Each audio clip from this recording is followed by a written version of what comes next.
তোমাকে ভালোবেসে বলছি তুমি পর্দা করো, তুমি আমার অনেক প্রিয় একজন মানুষ, তুমি বেপর্দায় বাইরে যাবা, লোকজন দেখবে, কেমন হয়? ঠিক আছে, তোমাকে তো আমিই বিয়ে করেছি, তুমি আমার মানুষ, তোমাকে দেখবে কেন? প্রিয় মা ও বোনেরা, পর্দা ছাড়বেন না। আপনাদের জন্য 4টা কাজ: স্বামীর আনুগত্য করা, লজ্জাস্থানের হেফাজত করা, আপনার 5 ওয়াক্ত সালাত ঠিকঠাক মতো আদায় করা এবং রমজান মাসে সাওম রাখা। নবীজি বলেছেন সাল্লাল্লাহু আলাইহি ওয়াসাল্লাম, জান্নাতের যে কোনো দরজা দিয়ে ইচ্ছা আপনি প্রবেশ করতে পারবেন। আপনার জন্য সহজ। আর স্বামীর আনুগত্য বলতে আমি বুঝাইনি স্বামীর দাসত্ব করতে হবে, এটা বলিনি। এখনকার কিছু ফ্যামিনিস্ট মেয়ে আছে, ওরা আনুগত্য শব্দ মনে হয় যে দাসত্ব মনে হয়। আনুগত্য দাসত্ব এক জিনিস না। আনুগত্য কি? স্বামী কোরআন সুন্নাহর অনুকূলে কোনো কথা বলেছে, আপনি মানবেন। স্বামী বলছে পর্দা করো, তোমাকে ভালোবেসে বলছি তুমি পর্দা করো, তুমি আমার অনেক প্রিয় একজন মানুষ, তুমি বেপর্দায় বাইরে যাবা, লোকজন দেখবে, কেমন হয়? ঠিক আছে, তোমাকে তো আমিই বিয়ে করেছি, তুমি আমার মানুষ, তোমাকে দেখবে কেন? ঠিক আছে, তো এখন স্বামী ভালো কথা বলেছে, আপনি শুনলেন, এটা আনুগত্য। আর ওই স্বামী যদি বলে আসো তো আমার কলিগরা এসেছে, ওকে খাবার সার্ভ করতে হবে, আসো খাবারটা পরিবেশন করো, এখন আপনি বেপর্দা হয়ে আপনার স্বামীর কলিগের সামনে খাবার পরিবেশন করতে শুরু করলেন, এটা কি আনুগত্য করতে হবে? এটা তখন আপনি আনুগত্য করবেন না। সিম্পল, কোরআন সুন্নাহর অনুগত কাজে আপনি স্বামীর আনুগত্য করবেন, বিপরীতে গেলে আপনি করবেন না। স্বামীর আনুগত্য মানে স্বামীর দাসত্ব নয়। আর এই হাদিসটা আপনি কেন ভুলে যান যে আল্লাহ রাসূল সাল্লাল্লাহু আলাইহি ওয়াসাল্লাম বলেছেন, আল্লাহ ছাড়া যদি কাউকে সেজদা করা যেত, সম্মান বুঝাচ্ছেন, আল্লাহ ছাড়া যদি কাউকে সেজদা করা জায়েজ হতো, আমি মেয়েদেরকে বলতাম যেন স্বামীকে সেজদা করে। কেন? কারণ আপনাকে রেসপন্সিবিলিটি, আপনার খাবার, আপনার ফুড, আপনার শেল্টার, আপনার মানে পুরো দায় দায়িত্ব নিজের হাড় ভাঙা পরিশ্রম দিয়ে, জীবনের ঝুঁকি নিয়ে স্বামী আপনার জন্য করে। সে আপনার সম্মান পাওয়ার যোগ্য তো? সে কি আপনার সম্মান পাওয়ার যোগ্য নয়? আপনি যদি সম্মানের হক আদায় না করতে পারেন তাহলে আপনি অকৃতজ্ঞ। আর অকৃতজ্ঞ মেয়ে কখনো জান্নাতে যাবে? একটা হাদিসে আছে, বেশিরভাগ মেয়ে জাহান্নামের যাওয়ার অন্যতম কারণ হচ্ছে তারা স্বামীর সাথে কুফুরি করে। কি করে? মানে সারা জীবন স্বামী ভালোবেসে যায়, ভরণ পোষণ দিয়ে যায়, সব চাহিদা পূরণ করে যায়, একদিন দেখবেন কথা কাটাকাটি হয়েছে, ওই দিন বলে বসবে যে তোমার কাছে আমি কিচ্ছু পাই নাই সারা জীবন। এই যে কুফুরি, এই কারণে তারা জাহান্নামে যেতে পারে বেশি। আল্লাহ হেফাজত করুন। আমি আরেকটা কারণ হচ্ছে যে বেপর্দা। আপনাকে 4টা মূলনীতি ফলো করতে হবে। 1, এমন কোনো পোশাক পরবেন না যে পোশাকটা আটো সাটো, যেটা পরলে আপনার গায়ের কাঠামো বোঝা যায়। এটা বোরখা হলেও পরা যাবে না। আমি কি বুঝাতে পারছি? ডিজিটাল বোরখা দেখেন নাই? দেখছেন? মাশাআল্লাহ। আর কারা কারা দেখছেন? এদিকে চোখ বেশি যায় না? আচ্ছা, এমনি দেখা যায়, চোখ দিতে হয় না, এমনি দেখা যায়। ডিজিটাল বোরখা চলবে না, ডিজিটাল বোরখা চলবে না। আমার মত, এটা আমি মত দিচ্ছি, আমি আল্লাহর রাস্তায় সময় দিয়েছি অনেক দিন, এবং এখানে যে পর্দাটা শেখানো হয় এরকম পর্দা আমি অন্য কোথাও দেখিনি। এত চমৎকার পর্দা শেখানো হয়। কারা কারা সময় লাগিয়েছেন? 3 দিন 7 দিন সময় দিয়েছেন কারা কারা? বেশিরভাগই দেন নাই। সমস্যা নাই, দিতে হবে, আমি বাধ্যতামূলক বলিনি আপনাকে, বলেছি এখানে পর্দা শেখানো হয়, চমৎকার পর্দা শেখানো হয়, যে এখানে চোখটা পর্যন্ত তাদের ঢেকে রাখার তালিম দেওয়া হয়। যাই হোক, যেখানেই শেখেন অ্যাটলিস্ট পর্দাটা শিখলেই হলো। এমন পোশাক হবে না যেই পোশাকটা আটো সাটো, যেটা পরে আপনার গায়ের কাঠামো বোঝা যায়। 2 নম্বরে এমন পোশাক পরা যাবে না যেই পোশাকটা পরলে বাহির থেকে ভিতরের অঙ্গ দেখা যায়। দেখেছেন? দেখেন নাই? দেখছেন হুজুর? আচ্ছা, আপনারা তো সব দেখেন দেখি। তারপরে 3 নাম্বার, এমন পোশাক পরা যাবে না যেটা অমুসলিমদের সাথে সাদৃশ্য আছে। কথা বুঝতে পারছেন?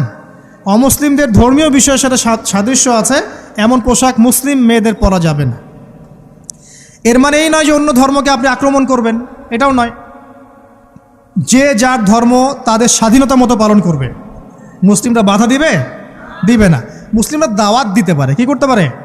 দাওয়াত দিতে পারে যে ভাই, যে লা ইলাহা ইল্লাল্লাহর কনসেপ্ট আপনাকে বুঝাচ্ছি, আল্লাহ ছাড়া কোনো মাবুদ নাই, মুহাম্মদ সাল্লাল্লাহু আলাইহি ওয়াসাল্লাম সর্বশেষ রাসূল, এই কোরআন পড়ুন, হাদিস পড়ুন, দেখুন এটাই হচ্ছে মানবতার মুক্তির সনদ। এরপর যদি সে ইসলাম কবুল করে আলহামদুলিল্লাহ, যদি না করে এর হিসাব কে দিবে? সে নিজে দিবে। এর হিসাব কি আমাকে দেওয়া লাগবে? দেওয়া লাগবে না। তো অমুসলিমদের সাথে সাদৃশ্য আছে এমন পোশাক চলবে না। আর 4 হচ্ছে, পুরুষরা মেয়েদের পোশাক পরতে পারবে না মেয়েরা পুরুষদের পোশাক পরতে পারবে না। জি, আপনাদেরকেই বলছি, আপনারা জিন্স পরতে পারবেন না, মেয়েদেরকে বলছি, এবং টি শার্ট পরতে পারবেন না। আপনারা ওই যে যা ইচ্ছা তাই ড্রেস পরে বলবেন যে হাজার বছরের সভ্যতা সংস্কৃতি, এসব বাজে কথা চলবে না এখানে। এটা হাজার বছরে কোনোদিনও আমাদের দাদা নানিরা এগুলা কখনো পরে নাই। পড়ছে? আপনার দাদি কখনো এরকম পরছিল শাড়ি? তো এই যে বললো হাজার বছর থেকে পরে আসতেছে নাকি। সুবহানাল্লাহ। তো এখানে বিষয়টা হচ্ছে পুরুষ মেয়ের পোশাক পরতে পারবে না, মেয়ে পুরুষের পোশাক পড়তে পারবে না। আমি খুব সংক্ষিপ্ত করে আপনাকে কোরআন সুন্নাহ থেকে 4টা মূলনীতি বলে দিলাম। এই 4টা মূলনীতি কোরআনেও আছে, হাদিসেও আছে।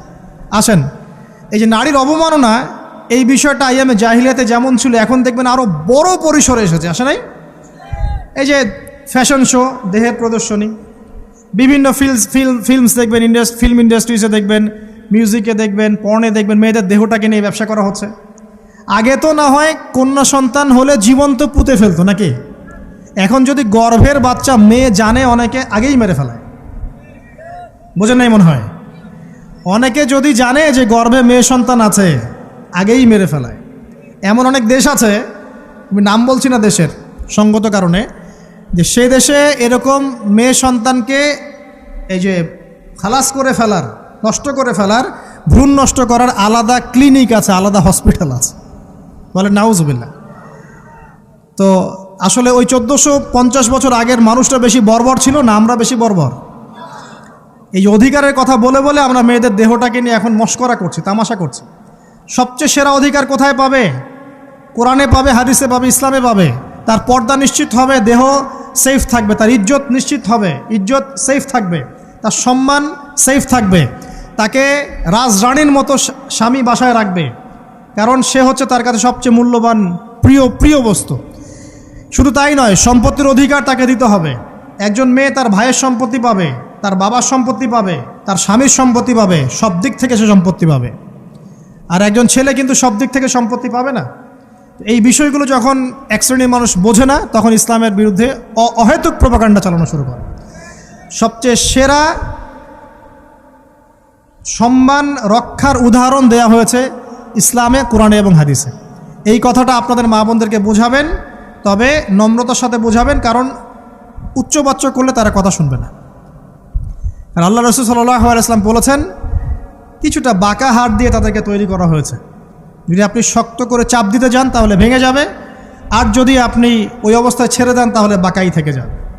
এখানে আপনাকে হিকমা অবলম্বন করতে হবে। আল্লাহ পাক তৌফিক দান করুন। একটা বিষয় বলছিলাম, ওই যে শিরকের পাপ এখন গ্লোবালাইজেশন হয়েছে না, ওই সুদের পাপ এখন গ্লোবালাইজেশন হয়েছে না। গ্লোবালাইজেশন বোঝেন? মানে বিশ্বায়ন, পুরো বিশ্বে ছড়িয়ে পড়েছে না। আরেকটা হচ্ছে এই যে মেয়েদের অবমাননা, এটা সারা বিশ্বে ছড়িয়ে পড়ে নাই। আচ্ছা, আর দুটা বলবো, এরপর বলে আমি শেষের দিকে যাচ্ছি। আসেন, একটা হচ্ছে মাদক। আইয়ামে জাহিলিয়াতের অন্যতম সেরা পাপ ছিল কি? মাদক। ওই যে বলছেন জাহিলি যুগ, কেন বলছেন জাহিলি যুগ? বিকজ ওইখানে মাদক খেত মানুষ বেশি। এখন বলেন, ওখানে না হয় মক্কায় মাদক খেত মানুষ, এখন সারা বিশ্বে মাদক ছড়িয়ে পড়ে নাই? বেশি না কম? এখন এই যে নতুন নতুন মাদক আসছে, ইয়াবা, আরও নাকি কি আসছে নতুন নতুন, আমরা নামও জানি না। এই যে গাজার নাম জানি, ফেন্সিডিলের নাম জানি, আর কি আছে, হিরোইন বলেন, আর দু একটা, আফিম, আর কি আছে? হ্যাঁ, রেন্ডি। সুবহানাল্লাহ, এই নামও কখনো শুনি নাই আমি। আচ্ছা শোনেন, বিষয়টা হচ্ছে, দেখুন, এই বিষয়টা কি হালাল না হারাম? আচ্ছা, এটাকে যদি আমরা হালাল করে নেই তাহলে কি হবে? কুফরি হবে না শিরক হবে? শিরক কুফর দুটোই হচ্ছে। কিন্তু এখন মক্কার কিছু মানুষ মাদক খেয়েছে বুঝলাম, আল্লাহ রাব্বুল আলামিন ধাপে ধাপে এখান থেকে বের করেছেন। প্রথমে বলেছেন মদ খেয়ে নামাজের ধার কাছে যেও না। হ্যাঁ, তারপরে বলেছেন এই যে মাদকে কিছুটা উপকার আছে কিন্তু বেশি ক্ষতি। তারপর বলেছেন খেয়ে নামাজের কাছে যেও না। তারপর ধাপে ধাপে শেষের দিকে এসে আল্লাহ পাক বলেছেন যে এটাকে ছেড়ে দাও। সূরা মাইদায় পড়ে দেখেন, এটা শয়তানের কাজ। তখন সাহাবায়ে কেরাম রাদিয়াল্লাহু আনহুম পুরোপুরি মাদক থেকে নিজেদেরকে মুক্ত করলেন। এরপরে কি কখনো তারা মাদক ছুঁয়েও দেখেছেন? বরং মাদক দ্রব্য সেবন করলে 40টা লাঠি বেত্রাঘাত করতে হয়, ইসলামিক শাস্তি। কয়টা লাঠি? আর উমর রাদিয়াল্লাহু আনহুর সময়ে 40 লাঠিকে বাড়িয়ে 80 লাঠি করা হয়েছিল। কত লাঠি? 80 লাঠি কিন্তু আরও একটা পাপের শাস্তি আছে, বলবো? অপবাদ, এখন যেটা বেশি দেওয়া হয়, অপবাদ, মিথ্যা অপবাদ, সতী সাধী নারীর উপরে মিথ্যা অপবাদ, এর শাস্তি হচ্ছে 80 লাঠি। আবার 100 লাঠির শাস্তি আছে, 100 লাঠি। এটা কিসের জানেন? জিনা, জিনা। এই যে যারা করছেন, এর শাস্তি হচ্ছে 100 লাঠি, তাও জনসমক্ষে দিতে হবে, গোপনে না। আর 1 বছরের জন্য এলাকা ছাড়া করতে হবে। রজম একটা শাস্তি আছে, রজম। এটা কি? রজম মানে পাথর নিক্ষেপ করে হত্যা। এটা তো বর্বর, তাই না? অমানবিক, মধ্যযুগীয়। এসব কথা শুনছেন না? শোনেন, কিছু কিছু বিষয় আছে যে বিষয়গুলো করার পরে এই পৃথিবীতে মানুষ বেঁচে থাকার অধিকারটা হারিয়ে ফেলে। কথা বুঝতে পারছেন না মনে হয়? কিছু কিছু পাপ আছে, এগুলো করলে পরে মানুষ এই পৃথিবীতে বেঁচে থাকার অধিকারটা হারায় ফেলে। যেমন কোনো বিবাহিত ব্যক্তি যদি জেনা করে, নাউজুবিল্লাহ, কোনো ছেলে যদি কোনো ছেলের সাথে যৌন সম্পর্ক করে, সমকামী করে, বা এটাকে যেটা গে মানে যেটা কি বলে, সমকামিতা, ঠিক আছে, এই কাজ যদি কেউ করে, নোংরা কাজ যদি কেউ করে, কোনো মেয়ে যদি কোনো মেয়ের সাথে এরকম কোনো কাজ করে, একই পাপ। এইসব পাপ করলে পরে এই পৃথিবীতে বেঁচে থাকার অধিকারটা সে হারিয়ে ফেলে। কথা কি বুঝতে পারছেন? আচ্ছা, তখন শাস্তি হচ্ছে আল্লাহ রাব্বুল আলামিন পাথর নিক্ষেপ করে হত্যা করতে বলেছেন। কারণ হচ্ছে সে এত গর্হিত একটা কাজ করেছে যেটা এই শাস্তি পাওয়ার সম্পূর্ণ যোগ্য। এবং কওমে লূত নামে যে কওম ছিল, ওই কওমটাকে আসমানে উঠিয়ে আল্লাহ পাক পাথর বর্ষণ করে এভাবেই শেষ করে দিয়েছেন। জর্ডান একটা দেশ আছে না, জর্ডান, জর্ডানের পাশে ডেড সি নামে একটা জায়গা আছে, ডেড সি, মৃত সাগর। ওইখানে সাদুম নামে একটা গোত্র থাকতো। কোন গোত্র? সাদুম। ওই সাদুম গোত্র এরকম সমকামী ছিল। আল্লাহ রাব্বুল আলামিন লূত আলাইহিস সালামকে পাঠিয়েছিলেন, তারা হেদায়েতের বাণী শোনে নাই। আল্লাহ পাক ওদেরকে আসমানে উঠিয়ে পাথর নিক্ষেপ করে উল্টা দিকে দাফন করে দিয়েছেন। নাউজুবিল্লাহ। তো কিছু কিছু পাপ আল্লাহ পাক সহ্য করেন না, আল্লাহ পাকের আরশ কেঁপে ওঠে। এই পাপগুলো সেরকম পাপ। কথা বুঝতে পারছেন? তো এই যে জিনা, পর্নোগ্রাফি, ব্যভিচার, পরকে, এগুলোর মধ্য দিয়ে আমরা নারীর অবমাননা করছি না? এবং ধর্মের মাধ্যমেও মাঝে মাঝে করছি, যখন আমরা ধর্মের নামে মেয়েদের অধিকার দিচ্ছি না।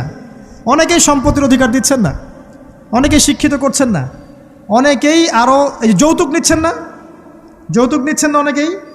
যে বিয়ের সময় যৌতুক নেয়, এটা তো মেয়ের উপর, মেয়ের পিতার উপর টর্চার করা, সম্পূর্ণ হারাম, সম্পূর্ণ হারাম। তারপরে দেখবেন, রিপোর্টগুলো পড়ে দেখবেন যে এই বছর 2000 কত, এটা 22, এই 22-এই গভর্নমেন্ট রিপোর্ট অনুযায়ী নিবন্ধিত প্রায় 1339টা ধর্ষণের মামলা হয়েছে। তো এটা এখন অ্যাভেলেবল, যে কোনো সব জায়গায় ধর্ষণ হচ্ছে, এখন অ্যাভেলেবল। মানুষ এটাকে স্বাভাবিক মনে করছে, এখন নর্মাল, নর্মাল ধর্ষণ হতেই পারে, মানুষ এখন এমন মনে করছে। প্রত্যেক দিন পেপার খুলবেন, দেখবেন রেপের খবর, প্রত্যেক দিন খবর শুনবেন ধর্ষণের খবর। আর সব খবর তো আসে না, আসে হয়তো 10%, 20%, 30%, বেশিরভাগই আসে না। এলাকায় মোড়ে মোড়ে দেখবেন, গ্রামে গঞ্জে শহরে বন্দরে খালি ইফটিজিং, ইফটিজিং দেখবেন, খালি ইফটিজিং। মেয়েদেরকে যৌন হয়রানি করা হচ্ছে, বাসে, অটোতে, টেম্পুতে, সব জায়গায়। বাসের মধ্যে মেয়েকে রেপ করে ফেলা হচ্ছে। একটা বাচ্চা মেয়ে যে বোঝেও না যে সেক্সুয়াল বিষয়গুলো কী জিনিস, ওকেও রেপ করা হচ্ছে। এই যে মহামারী, আপনি তো বুঝতে পারছেন না যে আমরা কোন সমাজে আছি। এই সমাজে আপনার মেয়ে তো সেফ না, আমার মেয়ে তো সেফ না। আমার মেয়ে, আপনার মেয়ের ভবিষ্যৎ কি হবে, এর ভবিষ্যতের নিশ্চয়তা কে দিবে? আপনার মেয়ের ইজ্জতের ভবিষ্যতের নিশ্চয়তা কে দিবে? এই নিশ্চয়তা দেওয়ার মতো মানুষ কোথায়, নেতা কোথায়? কারো ঘরের স্ত্রী, কারো ঘরের বোন, কারো ঘরের মেয়ে এখন সেফ না। বাসে, ট্রাকে, ট্রেনে, অটোতে, সব জায়গায় হতে পারে। আর এগুলোকে আমরা প্রমোট করছি, এখন নগ্নতাকে প্রমোট করছি, পর্নকে প্রমোট করছি। এই নগ্নতা, পর্ন, এসব দিয়ে মানুষের মাথাটাকে পুরো জানোয়ার বানিয়ে ফেলা হয়েছে। পর্ন দেখাতে দেখাতে ছেলেদের মাথাটাকে জানোয়ার, পশু বানিয়ে ফেলা হয়েছে।